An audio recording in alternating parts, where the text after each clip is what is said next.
And hello, teachers, and welcome to our the Googley Filipino teacher session. Okay, so for today, I'll be your moderator, your facilitator for our training for today, for our session for today. And today, we're going to explore a very special aspect of Google Workspace for education. There have been a lot of sessions already. At alam natin, no, and we recognize and we realize no, how powerful Google Workspace for Education really is. And today, we're just going to add to it. No? Dadagdagan lang natin, and we'll only continue to further explore the many facets and aspects of Google Workspace for Education no? As an educational technology tool. Okay, so for today, we'll be having, our topic will be on um, HyperEDU, hyperlinking and embedding instructional materials for educators. Okay, so what we're going to explore is we're actually it's not something new for all of us. Okay, we know what hyperlinks are, what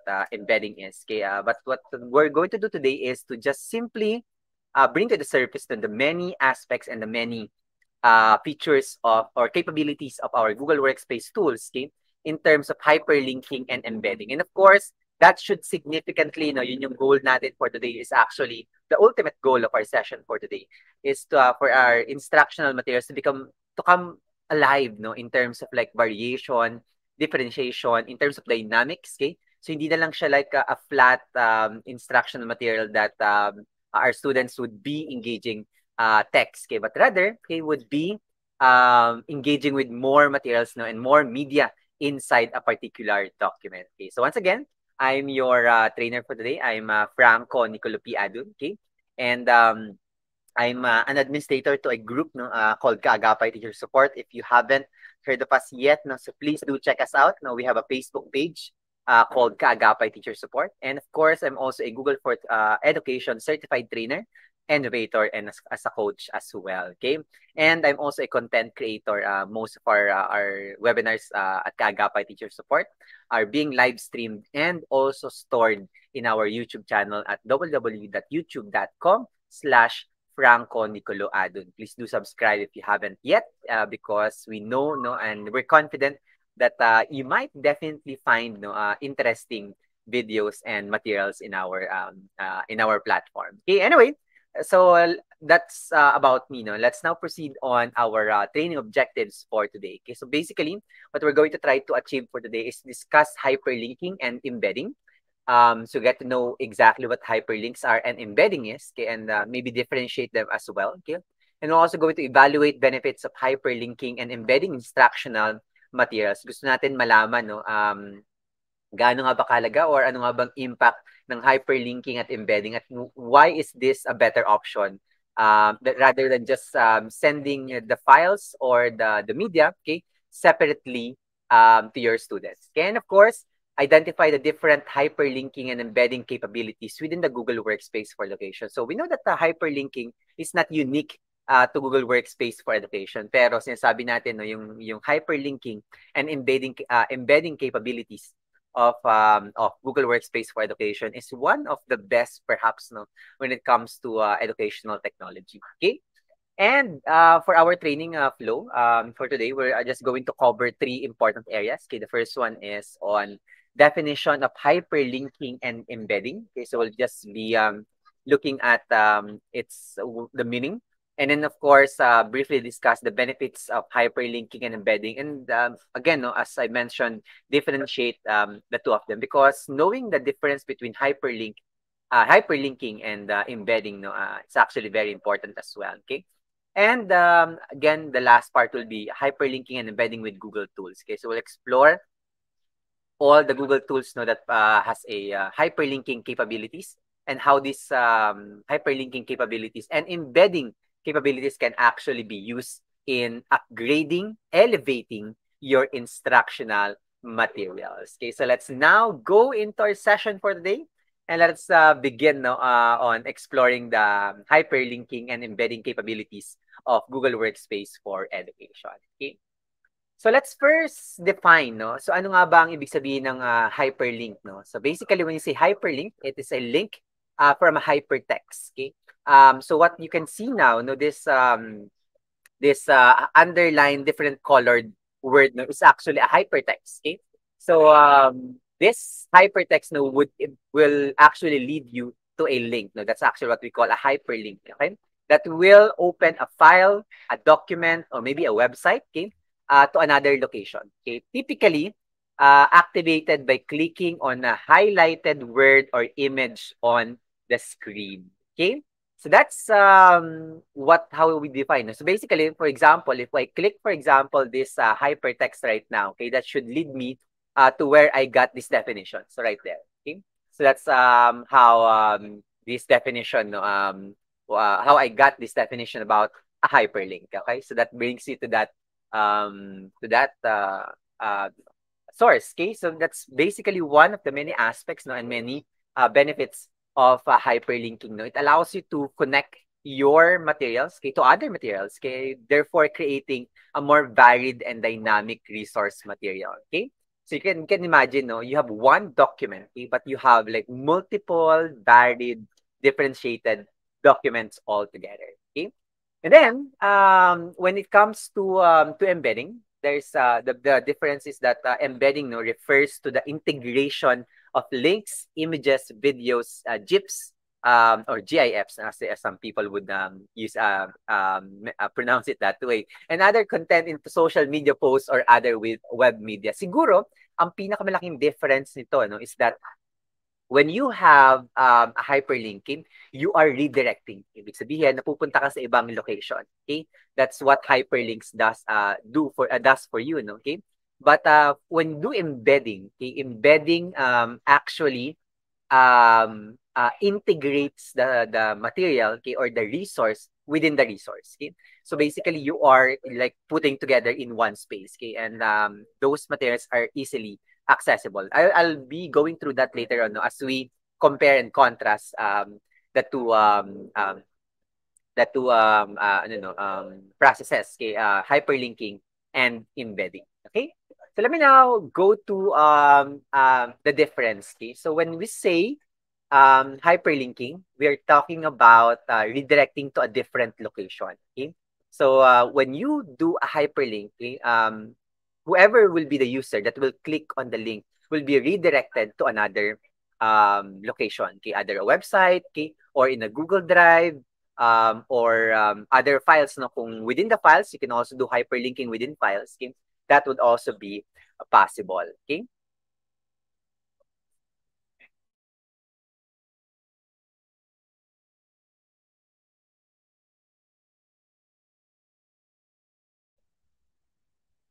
While when we talk about when we talk about hyperlink as well, no, it also refers to clickable hypertext within the resource. Okay, so magkakaroon ka ng mga clickable hypertext, no. That's usual again, no, by default, no, pag nag-create tayo ng hyperlink, okay, nagiging ano yan, blue text. Okay, of course we can always change the color.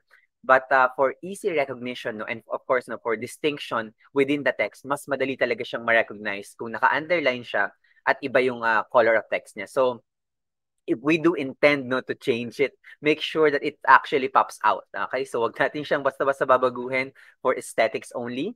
Make sure natin that this hypertext, no, actually pops out, no, from the audience, and people would know easily that these are clickable links. Okay? And of course, isa sa benefits, no, ng hyperlinking is that it's less crowded. Okay? Kasi nga, you're not like integrating the resources within your resource. Okay? What you're actually doing is simply creating a gateway or passage, no, so that people can access the different resources outside of your resource. Okay? But so that it basically, no, practically, no, very, very neat and very and less crowded compared to other resource materials. Okay, as I mentioned to you kanina, you can have a one-page document. For example, if you're creating a module, you can actually have one-page document that that contains all your resources. Okay, yung videos mo, links to a website, link to your files in your Google Drive, link to a YouTube video, etc. Those could all be done in just one page. Okay, and of course, when it comes to embedding, we're talking about integrating, the resource within the resource. Okay, so you're actually putting it in your resource. So, for example, you put a video in your presentation, it's actually embedding. If you put your a video no, in your website, okay, that's also called an embedding. Okay, and of course, added resources no readily accessible without redirection. So ibig sabihin, dahil naka-integrate siya dun sa resource mo, okay? What happens now is that people when they go to your resource, for example, if it's a website or if it's a presentation, okay, people can actually see it already. They don't need to go somewhere else, okay? They don't need to click a link no to be able to go to that resource, okay? Those are readily available. Of course, both of them had their own uses and functionalities. Okay, so if you intend no to create a a a resource no wherein students will be able to stay in one space, okay, or in one location, okay, then of course embedding should be a go-to for you, no. So you'll have to look for tools or platforms no, that allows embedding, such as websites, okay, or presentations, okay. While if your intention is simply to create no or to create curate no a bank of resources, okay, for your students. Say for example, kailangan mo mag-create ng list of videos that they have to watch for the entire quarter. Okay, so you can actually do that. Okay, you don't need to like put all the videos there. You can easily just put the links, no, and it becomes clickable. Okay, so that's basically what hyperlinking is and what embedding is. Okay, and so that we know already. Okay, so alam natin exactly no ano yung difference at ano yung functionalities ng dalawang processes na ito. Okay. So, when it comes naman to benefits, no, of course, pag pinag-usapan natin yung benefits, napaka-ganda ng, napaka-ano rin, napaka-powerful ng hyperlinking embedding or else bakit natin pakailangan siya i-discuss ngayon no? Kung napaka-trivia lang naman pala ng mga process ito. But I'm telling you na game changer ang hyperlinking tsaka embedding capabilities ng Google Workspace for Education. And of course, no, ang unang benefit na kagad ng hyperlinking embedding is that it centralizes varied and differentiated resources in a unified space. Think about creating a Google Drive folder, okay? Of resources. 'Di ba? Isa sa mga tinuturo natin no pagdating sa paggamit ng Google Drive is for us to create yung tinatawag nating resource folder. Okay?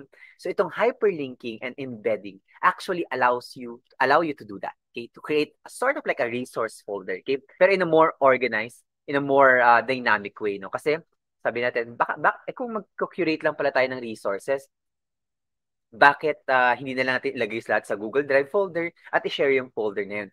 Pwede rin yun. But it lacks no, yung organizational aspect. No? Hindi ka na pwedeng mag-add ng text. Okay?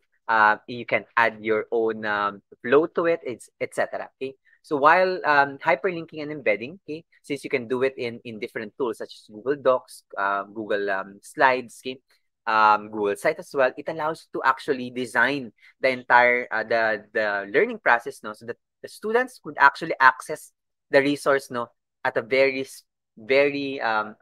specific or very appropriate time in your learning process. Okay?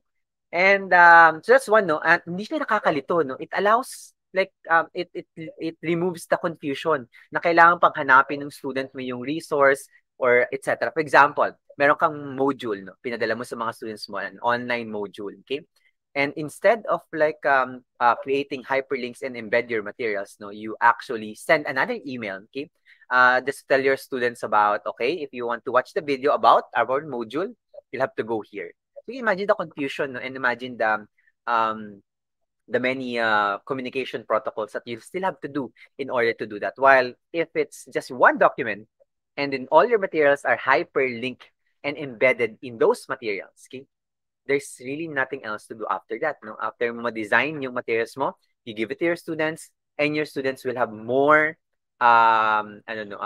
independent time working on your modules without like really this confusion. And of course, alam natin napakahalaga niyan, no? Na ma-boost yung confidence and capabilities ng ating mga students to actually become independent learners. Okay? So, isa yan sa magiging benefit ng hyperlinking and embedding. And of course, no, yung variation of materials is achieved without increasing file size. Okay, can you imagine pag nag-build tayo ng mga resources natin, okay? Pag sobrang dami, for example, meron kang YouTube video, gusto mo ibigay sa mga estudyante mo, okay? And kailangan mo pa, for example, i-download, okay? Or ilagay sa ibang presentation maker, no? Bumibigat yung mga files natin. While, okay, dahil lang ating Google Workspace for Education is actually cloud based, no? Hindi po nakastore sa ating mga devices, okay? It's actually online, okay? Allows you to access the many resources online, okay? Without necessarily burdening or bumibigat yung ating file size, no? It actually remains 0, okay? So wala pong count yan sa ating Google Drive. Plus yun nga, nakasave pa tayo ng ating storage kay Google Drive, okay? And of course, the last one is access to materials is more efficient and less confusing to our students. As I mentioned dun kanina, no? Okay, napakalaking tulong para sa ating mga estudyante yan. Imagine ko if you have like one module, okay? And you created hyperlinks to the materials, okay? Or embedded your materials within your module, no? Your students will no longer be looking for it, okay? They will see exactly as they go through your module, no? Your learning experience, okay? The assessment, etc. Even the links to your assessments can actually be there, okay? And they can access it right away, okay? So that's basically, you know, what hyperlinking can do for you, okay? So let's now explore, okay, the different Google tools, okay, that allows you to do hyperlinking and embedding with Google. Okay? So yan yung gusto natin gawin para sa araw na to. Okay? So let's explore first. Ang ating first tool is on Google Docs. Okay?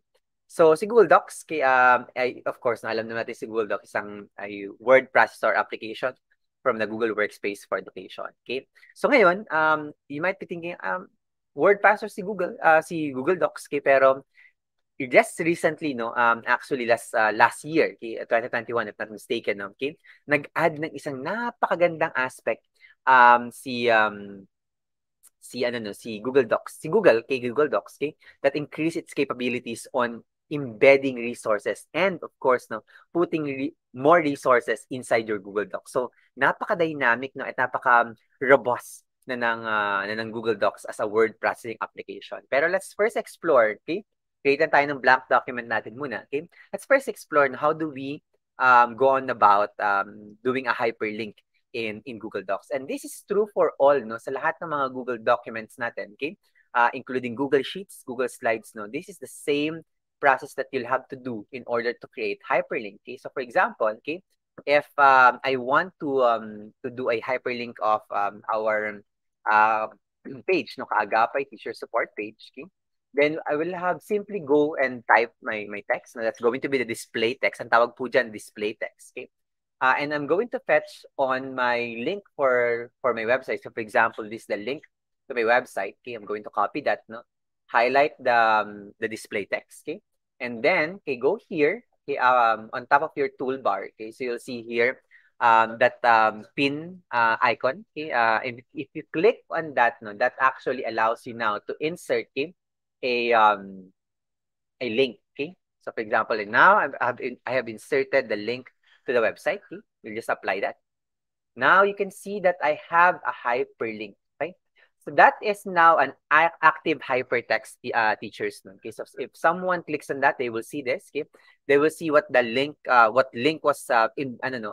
What's the hyperlink here? Okay, and when they click on that, okay, they can easily go on to this website. Okay, so basically this link, no, so ma-access na kagad nila yan. Okay, so that's how easy you can do a hyperlink. And again, sabi ko nga, no, that's true for all your Google Slides, your Google Docs, no, your Google Sheets. Okay, follow the same hyperlinking capabilities, no, sa pag nagki-create tayo ng hyperlinks natin. Okay, and of course, no, baka lang tanungin natin, Sir Franco, what if we want to remove the hyperlink? Notice that if you right-click on the hyperlinking, when you click on the hyperlink, you can actually copy the link if you want. Okay, you can edit the link if you need to. Okay, pag hindi nag-work yung link, no, which is a very, very important, no, a must when you are creating a resource with hyperlinks, no, always check your links, no, if it's working. Kasi kung hindi mo siya ma-access, chances are hindi yan ma-access ng mga students mo. Okay?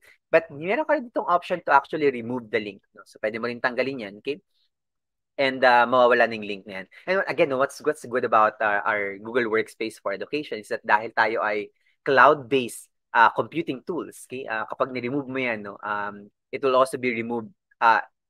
They will no longer be able to access that link. Okay, basically. Okay? So that's because that's going to be updated now into your online document. Okay, so that's how easy we can create a hyperlink in Google Docs. Okay, now what I'm going to show you now, okay, the next one that I'd like to show you now, okay, is a recent update, no, actually last year, okay, which is called the Smart Canvas. Okay, so our Google Docs now is actually converted, no, in a way in what we call Smart Canvas, because now, okay, embedding of resources was made possible by allowing Google Docs, no, or users, okay, to insert what we call smart chips inside your Google Docs. Okay, so pag hindi na lang siya ngayon plain text na lang ang pwede nating ilagay sa ating Google Docs. Okay, so ngayon ang ating tool to use, okay, when we want to embed resources, okay, in our Google Docs, okay, is of course, okay, our @ sign. Ayan. Okay, so pag nakita niyo po, no, when you click on @ sign, no, and uh, at nilagay niyo po siya sa inyong Google Docs, lalabas na po kagad yung mga possible things that you can explore. Okay, so you can explore here, you can insert people, okay, building blocks such as meeting notes, okay, or email draft, okay, kung gusto niyo pong insert din ng mga email draft niyo, okay. And of course, pwede kayong maglagay ng files, okay, and all other things, no, ayan na po, lahat ng mga possible resources na pwedeng i-insert sa loob ng Google Docs. You can already access that using our @ sign, no? Okay, yun po yung ating trigger functionality sa loob ng ating Google Docs. Okay, so for example, mag-insert tayo ng person. Okay, so for example, I'm going to insert. You can always search here, okay, and that should allow you to insert your from your list of your contacts, no? Okay. Normally, it takes into account the most recent, okay? Most frequently, email addresses that you're contacting with, okay? And communicating with, okay? So for example, let's just insert Sir Alvin Reclosado, okay? So, but Sir Franco, no, what's the difference, okay, between just simply inserting the email address of Sir Alvin, no, rather than doing the embedding of his email address, okay? If you go about, no, and hover your mouse, okay, into the embedded email address, you will see that when you hover the mouse, lalabas tong functionality na to, wherein you can actually do more things than just send an email. Okay, so it now becomes an active component, no, of your Google document na pwede mong i-click at pwede mong makipag-interact dun sa resource na yun. So for example, pwede mo siyang i-email, okay, from here. Pwede mo siyang pwede ka mag-send ng message, no, that will redirect to Google Chat. Okay, you can also start a video call right away, or schedule an event with this person. Okay, so this could actually really useful, no, for our students. Say for example, kung meron kang module, then you might want to insert your contact there so that your students can easily set up appointments, email you, send you a message, or etc. No, when it comes to consultations. Okay, so pwede mo yang gawin. Okay, aside from that, okay, pwede rin tayo mag-insert ng let's just do, for example, files. Okay, so for example, this file, okay, I'll insert our presentation right here. Okay, so if you are, for example, doing a module, no, so pwede ka mag-insert din ng mga asynchronous presentations or copy of your presentations, no, that you're going to be using for that particular module or unit, okay, in your class. No? So your students can easily access that anytime. Mamaya lang meron lang akong reminder, no? Pero siguro sabihin ko na kagad yun. No? Make sure lang po natin, no, kapag nag-i-embed tayo or nagli-link tayo ng mga resource, no, to in our Google Docs, no, and actually in all platforms natin kay Google Workspace for Education, please do remember about the sharing options. Okay? So for example, kung nag-share ako ngayon dito ng presentation, I will have to make sure that this presentation can actually be opened by anyone, okay? either as a viewer or as an editor. Okay? So regardless, no? Pero kailangan anyone can view yan or else hindi yan ma-access ng ibang tao. Okay? Magre-restrict yan. Or kung naka-share lang naman to sa school nyo or sa domain nyo, you can actually restrict that within your domain. Okay? Pero just to be sure, anyone with the link will actually do. Anyway, kung naka-viewer mode lang naman sila, they can't edit your presentation. Okay? So yan po, no? Isa sa mga important reminders natin. What's also cool about this, so you can actually insert events as well. Okay? So, pwede kang mag-check ng mga events mo dito. Okay? Say for example, date tomorrow. Okay? Or kung meron kang recently created event, no, that's actually also one of the things that na lumalabas sa menu natin. Okay? Lalabas din yun. Okay? So, pwede mo rin yung i-select at pwede mo rin yung i-insert sa inyong Google document. Say for example, okay, nag-insert ako ng date tomorrow. Okay, okay. Now, when people click on that, no, that's also an interactive one. Okay, they can actually book a meeting. Okay, so what you can also do, no, I'm thinking is that you can actually create like a schedule, like an appointment schedule, no, or a consultation schedule for your students. Okay, and when students click on that, they can actually book a meeting with you and consult with you. Okay, so pwede mo rin yung gawin sa mga modules mo. So you can imagine how dynamic, no, and how much more your modules will become using the hyperlinking capabilities of Google Docs. Okay? So yan po ang ating Google Docs hyperlinking and yung tinatawag nating Smart Canvas and Smart Chips na recently updated sa ating Google Docs. Okay? So ngayon, let's go now to our next one, which is on Google Slides. Okay? So again, as I mentioned, no, si Google Slides, meron siyang similar, okay, hyperlinking capability. Okay? Ang difference lang na is that kay Google Docs, kay Google Slides, no, kahit mga images nakakapag-hyperlink tayo. Okay? So let's click on this one. Let's just start in a presentation. Okay? So this one, kung mag-create naman tayo no, ng hyperlink for this. Say for example, this one will create a hyperlink again no, to our website. Okay? Okay. So for example, I'm going to create a hyperlink for this. Similar lang, highlight the display text. Okay? And then go here. You will also see here that icon that we click kanina. Okay? So when you click on that, that will also similarly will pop out the dialog box for inserting the link. When apply, that becomes a hyperlink. So you will now see that this is a clickable link right here. Okay. Now, aside from this, no, please take note that images, no, and elements, okay, in Google Slides could actually be hyperlink as well. So if we insert here a shape, like here, for example, okay. Okay, when you click on that, okay, we can also click here and we can insert here a link. Okay, so pwede ka rin mag-insert ng link. For example, insert ko ulit yung link ng website namin. Okay, so now this is now a clickable link as well. Okay, so, okay. So when people clicks on that, they will see that there is that link, no? So yan, makita pa natin sa ilalim, no? Kaagapay Teacher Support. Okay, so you can also do so pwede rin tayo mag-create ng mga links. Isa sa mga practical uses na to, no? Baka lang hindi pa natin na-explore. Kasi lagi marami nagtatanong sa amin about breakout rooms, okay? At dahil lang breakout rooms po natin kay Google Workspace for Education ay limited sa ating enterprise account, hindi po talaga natin siya ma-access, no? Pero isa sa mga workaround niyo po, no, for that is why not? Okay, instead of kung wala talaga tayong enterprise account, no, is ang ginagawa ng iba is they actually create a presentation, okay? And link, no, yung mga and create multiple meeting links, okay?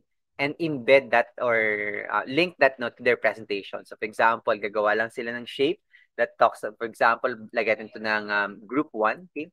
So and I will link here the meeting link of a Google meeting. Okay, so when people clicks on this, the group 1 clicks on this, they will be able to go to that meeting. Okay, and then of course I'm going to create another one for group 2, group 3, and group 4. Okay, that's actually how they actually create sort of like a workaround into breakout rooms. Okay, so pwede nyo rin po yung gawin. So yes, kahit po yung mga meeting links nyo Basta link po, no?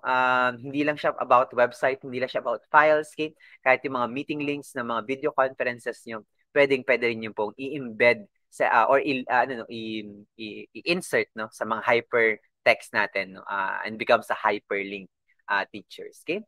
Pero perhaps no one of the really cool features no ng hyperlinking ng Google Slides is yung kanyang internal hyperlinking. Ano po ibig sabihin ng internal hyperlinking?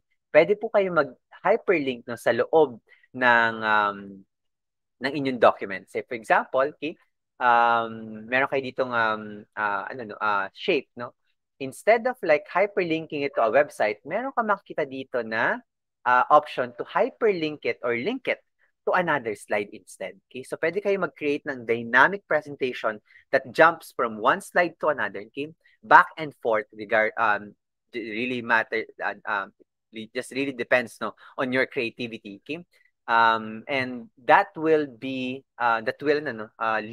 your students to those particular slides. If example, let's click it to the next slide. Okay. So what happens is that when people clicks on this link, that brings them to the next slide. Okay. So that's the internal hyperlinking of Google Slides. Napaka-useful nito at ginagamit to ng maraming educators no when it comes to creating asynchronous presentations, kay yung mga presentations na binibigay sa mga estudyante. Meron na rin ako mga nakita that use this as a way no to do yung tinatawag nilang online amazing race, okay? So meron lang silang mga tasks no, okay? Sa kanilang presentation, and then it brings them to the different slides, okay? Depending on which task they are doing. Okay, so pwedeng niyo po yung gawin. Okay? So that's for Google Slides, no? That's how we do hyperlinking and a special feature, no, and unique feature of hyperlinking in Google Slides. Okay? Let's now go to our next one, which is on Gmail. Ito very simple lang, okay? Pero lagi kong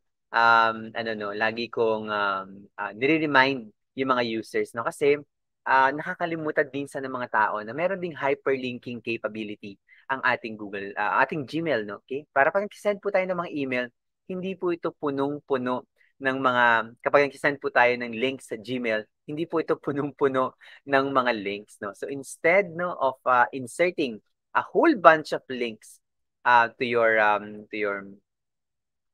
recipients, no, okay, you can actually capitalize on the hyperlinking capability of Gmail. Okay, what you can do is when you compose, okay, so for example, let's just compose here a simple email. Okay, so let's call it the sample email. And then here, for example, I'm going to insert here. I would like to send to this person, okay, the link to our website. Okay, so please access, okay, the link, our website. Okay, so instead of like inserting, for example, insert ko yung buong website, okay, maikli pa rin naman, no? Pero can you just imagine, for example, if that's a sharing link, no, sa loob ng sharing link to a file, ang haba niyan, okay, or kaya meron kang link to a website na sobrang haba din, etc. No, that's going to be messy and it's really just doesn't like not really pleasing to the eyes, no? Okay, so instead of doing that, okay, you can actually go here and put a display text instead. For example, okay, you can put here access here. Okay, so very, very neat, no? Okay. And then what you can do is to highlight that, no, similar to what we did in Google Docs and Google Slides, okay? And here sa baba po, no, ng ating composition box, may makita tayong insert link again, no? Yung icon na yan, no, wag po natin kakalimutan. Every time makita natin yan, ibig sabihin may hyperlinking capabilities yung ating tool natin, okay? So let's just click on that, okay? And we can now insert the link here. You can always edit we can always edit the access link here. Okay, so pwede tayo punta dito. Let's click on that one, okay? Now we can do here, when people clicks on that, okay, they will see that they will be able to go to your website if they need to, okay? And okay, what's also cool about Gmail no, is that meron din siyang hyperlinking ng email addresses. Okay, di ba? Minsan nag-send po tayo ng mga email addresses. Okay? So please contact us in our different email or please contact this person via this email. Did you know that? Okay? That you can actually insert an email address. No? Okay? So for example, for any concern, I just make a sentence. Okay? Concern, please email us at okay. We can now put our email address. If, for example, let's just put my email address right here. Sorry. Okay, let's just put on that display text pala. Okay, please, for any concerns, okay, please email us here. Okay, and I'm going to create, let's put Frank on it. Okay, and what I'm going to do now is to hyperlink that email address. No? So what I'm going to do here is to insert link. Okay. And we're going to just select no, yung email address. Okay? And I'm going to insert here the email address.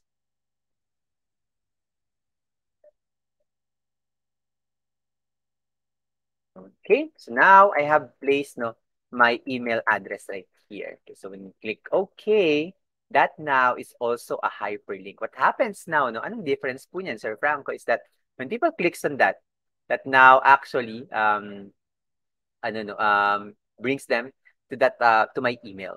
Okay, so they can easily and readily send me an email, okay, or see my email no if needed. Okay, that's how the hyperlinking no, or the simple hyperlinks okay,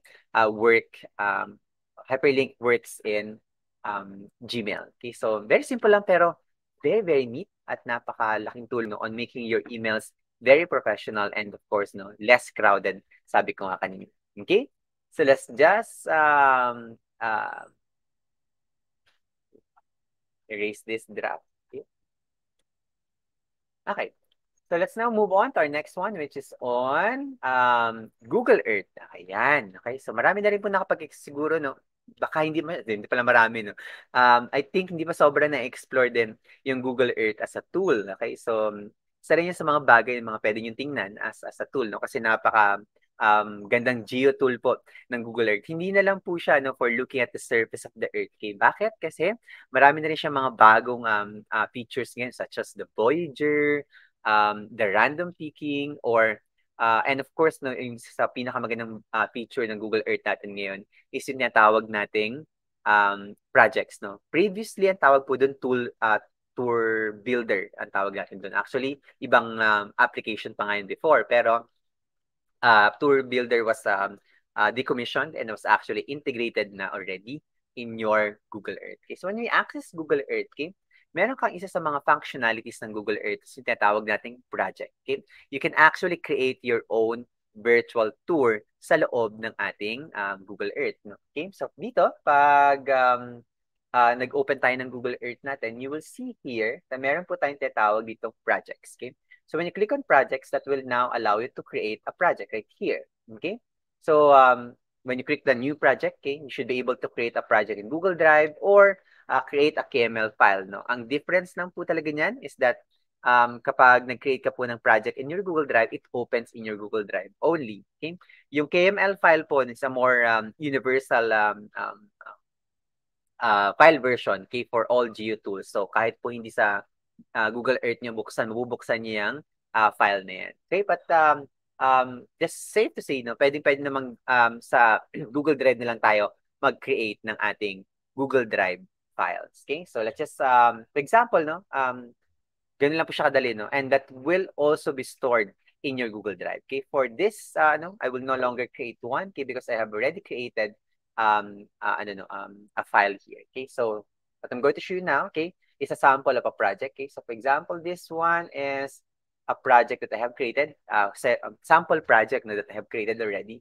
So this is Jose Rizal, the intellectual sojourner. Okay, so if I open that, no, okay, that actually contains several places. Ayan. So meron akong birthplace ni Rizal, Rizal at Ateneo, Rizal at UST, and Rizal as medicine student. No? Okay, and what's good about creating projects, okay? with with Google Earth is that you can actually embed your materials. Okay? So, ano yung sabihin ko po ng materials? No? Okay? So, for example, meron kang inad na place dito. No? Okay? So, let's just check on this one. Okay? Edit lang natin yung feature na to. This is a place, no? Birthplace ni Rizal to. Okay? You can see here, okay? Yan, tinag ko yung place ni Rizal. Okay? Ayan. That's the birthplace of Rizal. That brings us to there. Okay? That green colored house. Yes, that's the house of Rizal. Okay? So you can see here na pwede kang maglagay ng text. Okay? So kung meron kang mga lessons, okay, meron kang mga information na gusto mong ilagay sa lesson mo, okay? If you're going to use the project, no, this project from Google Earth as your left for your lesson, no, pwede ka mag-insert ng sarili mong text. No? Hindi kailangang gamitin yung text from Google Earth. Okay? Pwede mo rin palitan yung title. And what's good about this is pwede ka rin mag-insert ng images, no less. Like this one, okay, it's not from Google Earth. No? It's actually, I downloaded from Google Images, no, and inserted it here. Okay? So, if you want to add more, no, you can actually add more. Hindi lang siya one photo. So, when you click this icon right here, that will actually allow you to insert an image. Okay? So for example, let's search one more image about Rizal. Okay? Say Rizal. Okay? Or otherwise known as J. Rizal. Okay? Just kidding. Okay? Of course, that's a big issue in Philippine history right now, no? Because of that PBB incident. Okay? So let's just search for Rizal. Okay? So we can pick one. Say for example, this one. Okay? And I'm going to select that. Okay? Can see now that that's been integrated into my this place. No? Okay. If, for example, if I click another one, okay, instead of an image, I can actually embed a video, okay, altogether. Right here, I can choose here YouTube, okay, and what it does, no, is that it allows me to search for YouTube videos. Okay, for example, let's search for a Rizal video. Okay, yan. So, mag-insert ako ng Rizal video. This from Kapuso mo, Jessica So, okay, about Rizal. Select lang natin, okay? Right there. Okay? So, naka-embed na rin yung video na yan sa loob ng ating tour. Okay? So, what happens now? Okay? So, naka-save na rin yan. Okay? And when you go here, and let's just check, okay, if our project works well, no? If I click on present right here, okay, of course, meron akong title page, no, sa aking, pwede kayo maglagay pala, no, ng title page sa loob ng inyong project, okay? So, for example, ayan, naglo-load lang po, no, medyo matagal lang mag-load. Ayan, nag-load na. That's actually my title page for my tour, okay? If I switch now to the first place, the one that we edited, okay, earlier, okay? When you click now, okay, notice that, okay, they will see this place. Yung text na nilagay ko dito, okay, ayan, nakita niyo po, no? This is what we call knowledge card, okay? Yang nandiyan po sa upper right corner yan. Okay, that's actually called the knowledge card, okay? So yung text na nilagay ko, lalabas dyan. So kung naglagay kayo ng text dyan, lalabas din dyan. Whatever title you put there, it will also come out there. No? Okay, makikita po yan ng mga estudyante nyo. Okay, if you click on the next one, okay, you will see the next photo right there. Okay, imagine, no? Nag-tour yung mga students mo, they're learning, and yet, no, content-wise, they are not actually being behind, no, they're actually having more access to more resources in context, no, which is what's actually more important. And if I click next one, makita nila yung video. Okay, can they play that? They can play that. Okay, so that now will lead them to that video to watch that video. Okay, so we will not play it right now, no. Okay, but they should be able, no. Clickable naman po yan. Makiklik nila yung video na yan, makapanood nila yan. Okay, so imagine the dynamics. Imagine the many things you can do with Google Earth projects, no, and there's so many potential instructional materials that you can actually build using Google Earth. Okay, and of course,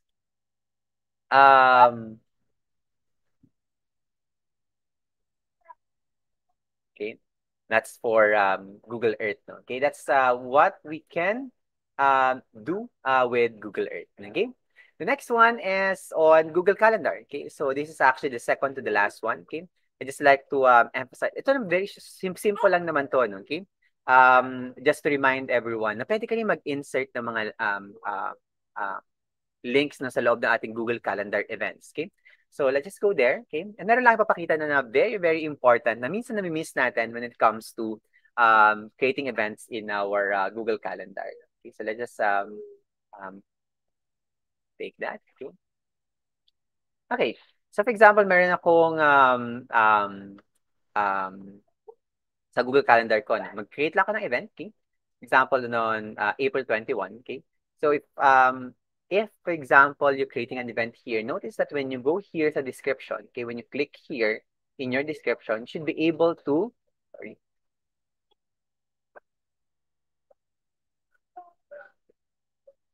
when you click on the description right here, add description, okay, you should be able to actually add a link right there. Nandun naman yung logo natin, okay? So, pwede kang mag-create ng ano din ng mga additional details, no? So that you don't need to send additional emails. Okay, so kung meron kang mga details about the event, no, links to the meeting, or kung meron yung, like example, you're doing a live streaming, link to the live stream, or links to materials they need to visit before doing the going to the meeting, so pwede mo rin niyang i-insert dito. Okay? So, make use of that, no? Para hindi na po, ang gusto natin gawin dito is that hindi tayo nagdodoble-doble ng mga gawain. Okay? So, when you send your event invitation, pwede mo nang ipadala sa kanila yung mga resource. Plus, again, sabi ko, pwede ka ring maglagay ng attachment dito. Okay? And what's good about that, no, is that kapag naglalagay po kayo ng attachment dito, at kung ito po ay isang Google Meeting, okay? So kung nag-add po kayo ng video conference dito, okay, for example, nag-add ako ng video conference, okay? Lahat ng attachment na ilalagay po natin dito will also appear in your meeting. Okay, so for example, if it's a departmental meeting at meron kayong minutes of the meeting from the previous meeting, no? So pwede mong attach yun dito. When you go to your meeting, everyone will have access as well to the minutes of the previous meeting. Hindi na rin siya kailangan ipadala in a separate email, no? Napaka-convenient at napakalaking tulong for all of us. Okay? So that's for, very simple lang, no? Baka lang hindi na-explore sa loob ng ating Google Calendar. Okay? Now, the last one that I'd like to talk about is, sorry, not the last one pa pala, no? Second to the last one is Google Forms. Okay? So si Google Forms naman, ang gusto ko lang ipakita dito is yung tinatawag nating inserting of videos and images. Okay? So please take note, no? Na sa loob ng ating Google Forms, say for example dito, okay? Pwede tayong mag-insert ng mga videos natin. Okay? And this is now a reason for us to explore, okay, Google Form beyond just an assessment platform. Okay? So, ngayon, pwede mo na rin siyang gamitin for flip learning. Okay? So, for example, meron kang lesson on a particular topic, okay? You can actually embed videos, okay, into your form, no? And of course, okay, right after that, pwede ka na mag-assessment. Okay, imagine, no? Instructional materials plus assessment materials, okay, all in one code. Okay? So, ay,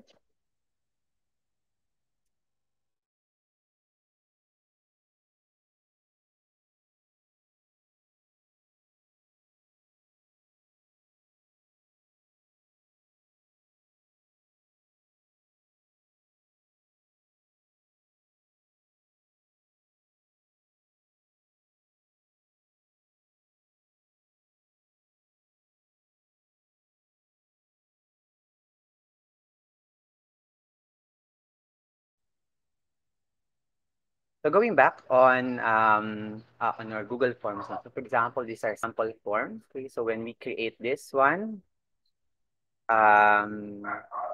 we can actually insert here, no? So pwede tayo mag-insert ng mga videos. So for example, this one, kung mag-insert tayo ng video, meron tayo dito, toolbar sa side natin, okay? Wherein your videos could be inserted, okay? Unfortunately, no, siguro limitation lang nito is that when you're inserting videos, okay, ang pwede mo lang i-insert na videos are coming from your Google Drive, no, or in your in YouTube. Okay, so when you click that, okay, that will now lead you to this platform, no? Okay, so sa YouTube tayo pwede mag-search ng mga videos. Okay, so for example, katulad ng sabi ko kanina, ang pinag-uusapan natin would be on a particular topic, no? Say for example, I'm talking about our lesson would be World War I. Okay, so I'm going to search for a video for World War I. Okay, I'm going to insert here. Okay, Okay, for example, this one, insert lang natin. Okay.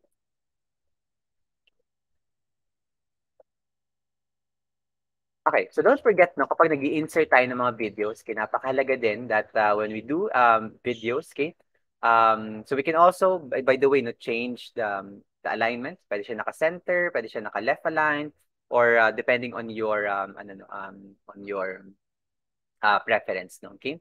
So when you insert a video, you can also do um, description or a caption to the video. Okay? So pwede mo siyang lagyan, not really not, this is not like the captioning aspect, no? This actually is like a description of the video. Napakalaga po niyan, no? Para alam ng mga students natin what the video is all about. Pwede mo ring ilagay dito, for example, yung mga guide questions mo, okay? Whenever you are embedding a video, okay? Lalo na kung ito ay instructional material, okay? And then, that's about it, no? So, pwede ka mag-insert ng mga 2 to 3 videos, okay, for people, for your students to watch, okay? And then after that, formative assessments kayo. Okay? So, pwedeng yun po siya gawin. Okay? So, that's for our Google Form. Okay? Of course, pwede ka rin mag-embed ng mga ng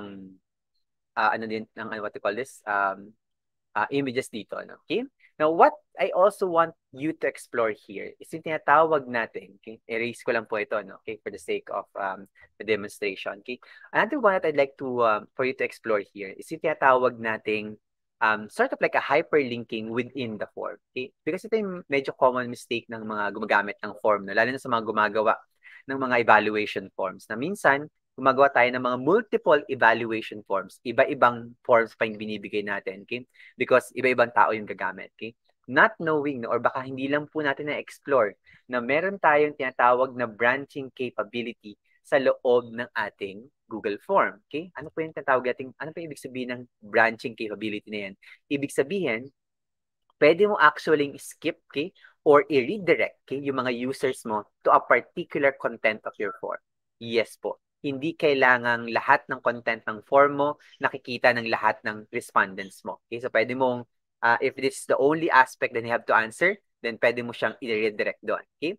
So, for example, meron tayong, let's just change this, no? Okay? Year-end, okay, gawin siyang year-end evaluation. Okay? And then, the first step in creating a branching in Google Form, no, is to create a multiple choice question. And for example, no, kung meron ang iba, year-end natin would be for the teachers, parents, students, and administrators. Okay, so pwede tanong dito is that, what is your role? Okay, dito, pwede ka maglagay ng, balik natin siya, naglipat sa short response, pwede siyang student, okay, teacher, parent, administrator. Okay, in this way, meron tayo ngayong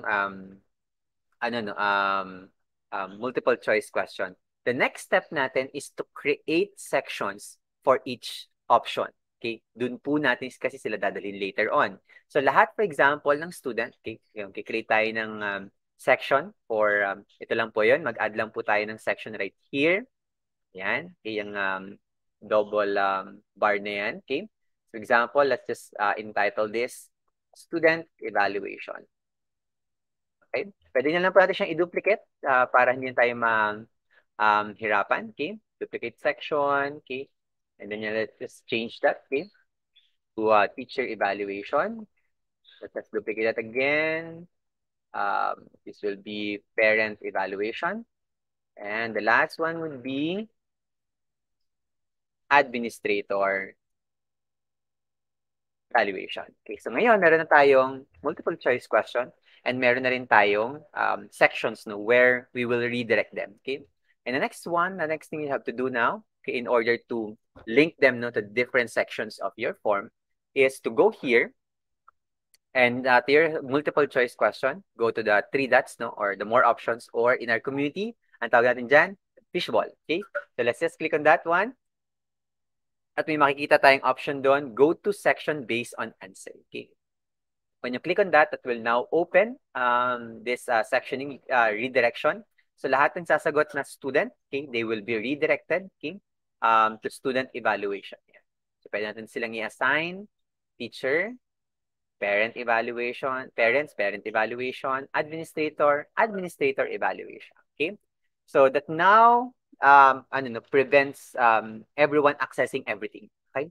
So lahat ng students natin can only access that student evaluation. If they're a teacher, they will only be able to access the teacher evaluation, and so on and so forth. Okay? Now, here, syempre, no? Okay? Sa lalim po ng mga sections natin, kailangan nyo rin niyang baguhin. Okay? So, meron kayo makikita na after nung section nyo sa ilalim, is that what will be the next step. Okay? Syempre, nakalagay dito, continue to next section. So, si student, makikita pa rin niya yung teacher evaluation and so on and so forth. So, what you can do here is to click on the arrow down, okay? And then, choose submit form. Para si student, after niya magsagot, submit form na siya. Hindi na niya makikita yung ibang form. And that's going to be true for all. Pwede nating baguhin lahat yan. Okay? Para lahat po sila, okay, pagkatapos nilang sumagot, submit form na ang next na makikita nila. They will no longer be able to see the other evaluation forms. Okay? So, 4 evaluation forms in one form. Yan po ang power ng branching capabilities ng ating Google Form. Okay? Now, the last one that I'd like to share, no, okay, would be on okay, last one. To the last one. Parang kanina pa ako second to the last one, second to the last one. Okay? Meron pala tayo on Google Chat naman. Okay? So, Google Chat naman, very simple lang. No? Okay? Actually, gusto ko lang i-share din is that if you explore Google Chat, no, is that si Google Chat, meron siyang storing capabilities. Okay? So, kapag nag-share po tayo ng mga resources natin, okay? Kay Google Chat, no? Okay? For example, right here, pakita ko lang isang group chat namin. Okay? Is that whenever you insert, no, when you chat, no, marami kang pwedeng i-insert na files kay Google Chat. But what's really nice about Google Chat is that lahat ng files po natin are properly curated. Okay? So, yung lahat ng ini-embed yung mga files dito or mga nilink nyo po ng mga resource dito, all go to this tab no, called files. When you click on this one, ayan po, makikita nyo po lahat ng files that were shared to us. Mga videos, PDFs, okay? Google Slides, etc. Okay?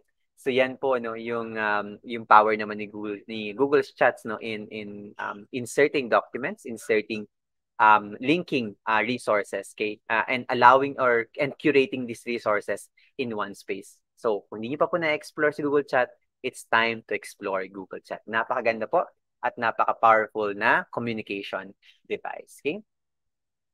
And we go to our last one. Ito na talaga yung last one natin, no? Okay, and hinuli ko talaga to because this perhaps, no, the embodiment of hyperlinking and embedding sa loob ng ating Google Workspace for Education. Okay, so Google Sites. Okay, so this, of course, no, our tool for creating websites, okay, without coding. So pwede kayong gumawa ng websites dito without coding, teachers. Okay, unang-una, hindi nyo kailangan mag-start from scratch. Maraming templates si Google Sites, no? And of course, no, if you really want, pwede kayo mag-start from scratch, no? Pero, and sorry, no, not pero ngayon, yan po ang gagamitin natin muna, no? Okay, we'll have a blank Google site na lang muna, okay?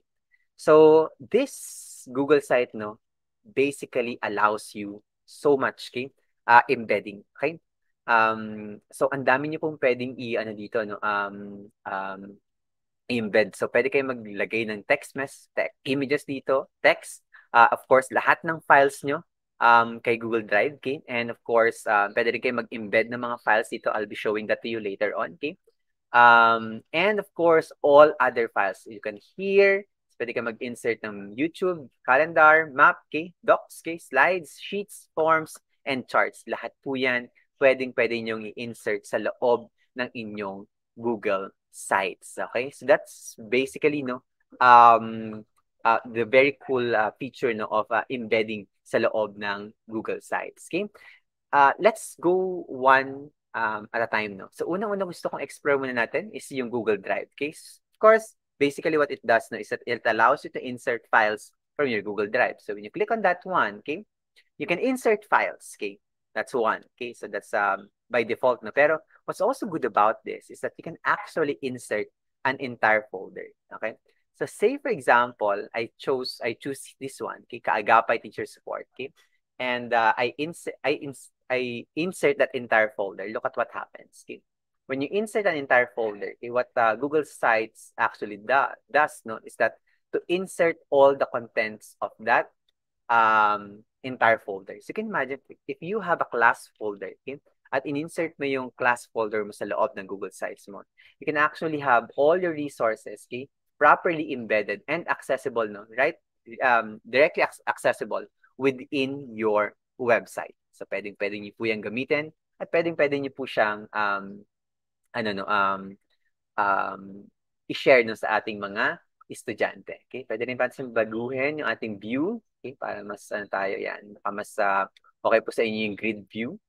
So makikita niyo po kagad ngayon yung ating mga folders dito. Okay, that's one of the really good things about like collaboration between Google Sites and Google Drive. Okay, because we know that how the tools Google Workspace for Education actually works with each other. Okay.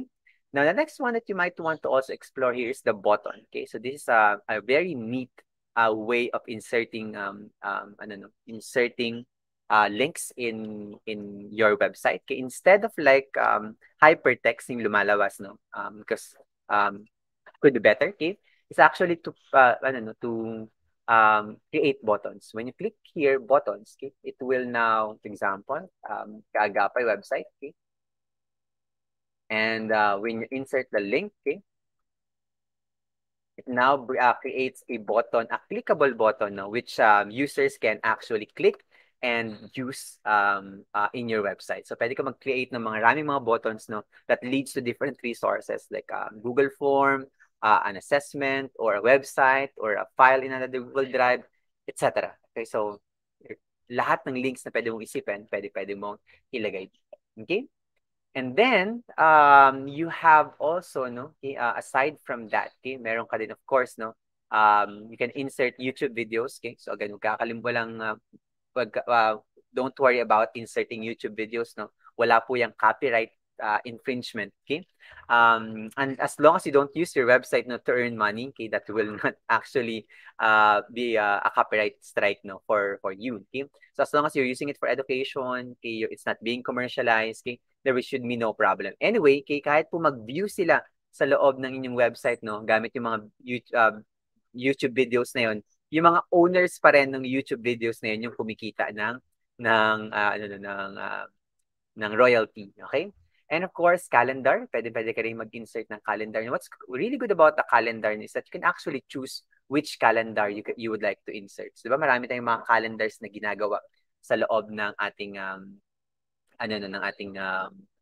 website. So, for example, I'll insert my training resource speaker, Kaagapay Teacher Support Calendar. Okay. Select natin. Pwede kang multiple calendars, by the way, no? Okay? And so that you get all the events. Anyway, gagawin lang naman dyan ni Google Calendar is i-curate niya lahat ng events mo. Okay? So when you do that, okay, you have now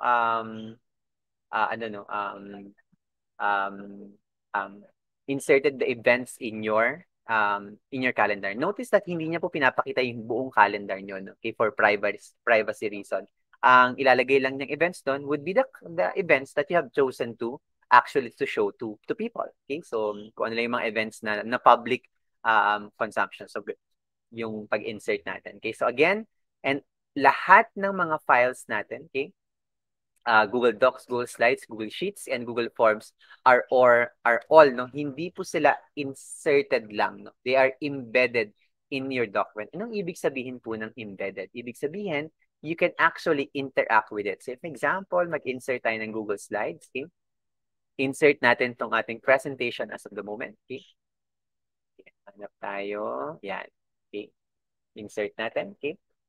And take note, no, that you can always like manage the size, no, resize the files, okay? So then people now can actually navigate through it, no, pag mamaya po pag preview natin makikita po natin you can actually move, okay? Dun sa ating Google Slides, okay? No need to be redirected. Kaya nga ang napaka-perfect talaga ni Google Sites, no, in curating resources kasi talagang nandun na siya at hindi na po kayo kailangan lumabas at kung saan pa pumunta, no? Okay? You can all see it, no, inside your present. Of course, kung gusto nilang i-access sa kanilang Google Drive, pwede naman, or sa Google Slides nila, meron naman tayong redirect tab or redirect option right there. Okay? Open to a new tab to open it in a full view mode. Okay? That's also an option for them. Okay? The last one lang, baka lang matanong natin is that you can also insert charts. No? Okay? Charts are charts from created in your Google Sheets. So, pag meron po kayong mga Google Sheets where you have created charts, no, you should be able to extract those charts and put it in your Google Sites. Okay? So, pwede nyo rin po yung gawin. Okay? Ngayon, the last one that I'd like to do, okay, is to for us to explore yung embedding. Ayan. Okay? So pag nag-embed po tayo, we can actually embed either a URL, okay, or the embed code. Okay? It depends actually, no? Meron kasi mga URL that does not really work, no, as an embed code. Okay? Pero ngayon kasi, marami na rin mga URL that are like an embed code na rin. Okay? Mamaya papakita ko po anong itsura ng embed code. And for this one, I'd like for us to explore, okay, yung tinatawag nating yung pag-i-insert ng mga games. Okay. So, alam ko po, no, fan tayo, for example, ng Kahoot or quizzes. Okay. Ngayon, ang ano ko lang is I will be helping you, no, to insert, okay, a quizzes game. Okay. So for example, punta ako sa quizzes. Okay. Then, open ko lang yung quizzes ko. Okay, I already have an account, no, and we'll just use my ready-made presentation right here. Okay, for a moment. Okay, just signing in. Okay, so I now have here a quiz, no. So for example, meron akong quiz dito on project-based learning. Ayan. Okay, so I have a 20 question, okay, quiz. Okay, if I click on that, okay, and start live quiz. Okay. Classic, okay? And then, continue lang natin. No, so when you start a live quiz, no, okay, so makikita po nila dito yung joinmyquiz.com, okay, and then the code, okay, 407520, okay? And you would also notice na meron kayong makita ditong link icon, yung parang chain po na icon, no? If you click on that, okay, that actually will now copy, okay, the game link to your clipboard, no? Okay. So once you have copied the game link, okay, you go back to your site, okay, you click on embed, okay, and just insert the URL as a URL po, no, kasi need to embed code, okay. So we can now choose whether a whole page or a preview. Let's just use the whole page na para doon na sila pwede na sila mag-games sa loob ng website. So you can see now that quizzes is live inside your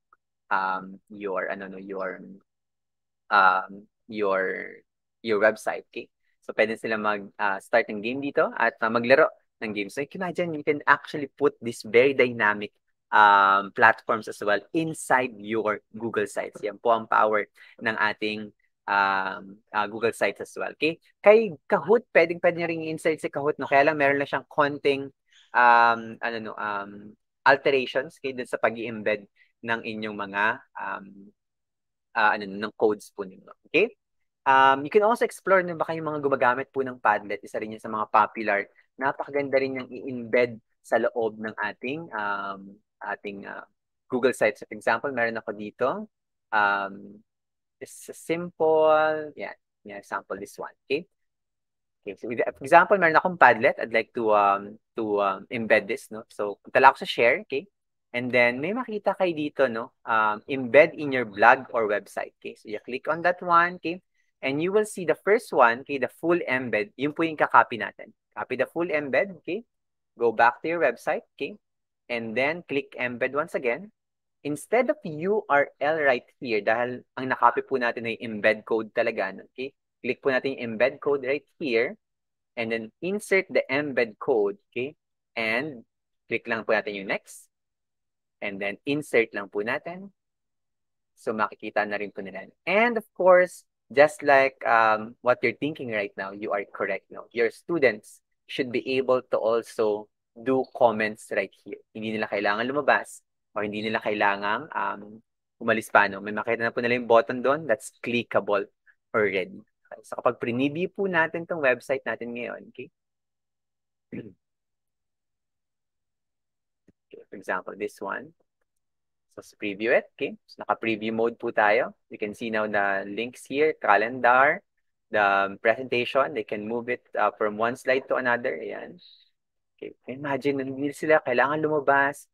They can view your resources right here and right where they are. No? Pwede sila mag-join ng quiz mo. Okay. And of course, pwede sila mag-interact sa inyong Padlet. Okay. Right there. Something like that. Okay. So, that's the power, no, again, of embedding in your Google Sites. Okay? So that's about it, no? Yung pag-explore ng hyperlinking and embedding sa loob ng ating Google Workspace for education. So I hope na marami tayong nakuha, no, at na-remind about hyperlinking and embedding capabilities ng ating Google Workspace for education. A lot more to explore. Okay? Ang dami pa nating pwedeng explore na capabilities ng ating hyperlinking. Okay? Siguro lang some final reminders, no, bago lang tayo matapos, okay, sa ating session for today. Okay? Is that always check if all the links and embedded materials are working. So mahalaga po yan, no? Okay? Lalo na if your materials are coming from your Google Drive, alam natin that merong sharing permissions, no, ang Google Drive. Kapag hindi po naka-share to anyone yung files na yon, hindi po yun mabuview ng mga students nyo, no? Okay? And you will be bombarded, no, yung tinatawag nating request for permission to view, okay? Or access for permission, okay? What you can actually do is the simple trick of if you, for example, created a website, okay, in Google Sites, okay, is to view your Google site, no, in an incognito window, okay? Kung saan it's as if simulating someone else accessing your website, okay? And then checking if you can all access all your materials. If it works in your incognito window, then it should work as well, okay? And then regularly update the hyperdocs, no, or documents you have created with hyperlinks, okay? Because some links such as websites expire over time. Okay, so may mga websites pong nawawala, nadidecommission, or basically, no, nagiging inaccessible. Okay, so baka hindi na po accessible yung ibang websites na nakalink po. So regularly check it, no? Hindi naman kailangan every time, pwedeng once a month, or kung gagamitin niyo ulit siya next year, bago niyo siya implement ulit, i-check niyo muna po ulit, okay? And be cautious with copyrights of embedded materials, okay? Do proper citation pa rin po if attribution is needed. And as I mentioned, wala tayong problema about embedding materials as long as you do not commercialize your resources, no? So kung hindi po natin siya binibenta or anything like that, wala po tayong magiging problema. Pero at the very least, kahit hindi po siya binibenta or kino-commercialize, okay, dapat yung minimum citation should be done, okay, where the resource was actually lifted from, no? Okay? And I'd like to leave, no, you with this quotation lang siguro, no, with some of these reminders, no, okay, for you to be able to fully maximize yung paggamit natin ng ating hyperlinks and embedding capabilities sa loob ng ating Google Workspace for Education. So yun lamang po, at maraming salamat. Thank you so much for listening, and I hope that you've learned a lot from this session. Okay. If in case you have questions or concerns, you can always reach us to us, no, at facebook.com, Kaagapay Teacher Support, no, and of course, no, from our EdTech unit as well, okay? And you can also look at our site at sites@google.com/xs.edu.ph/kaagapay home, and or email us at administrator@kaagapayph.com, or you can also check our calendar if you would be interested in our events, okay? And please do subscribe, okay, to our channel at www.youtube.com/Franco Nicolo Adu. Okay, so again, maraming salamat po, and thank you so much for attending this session.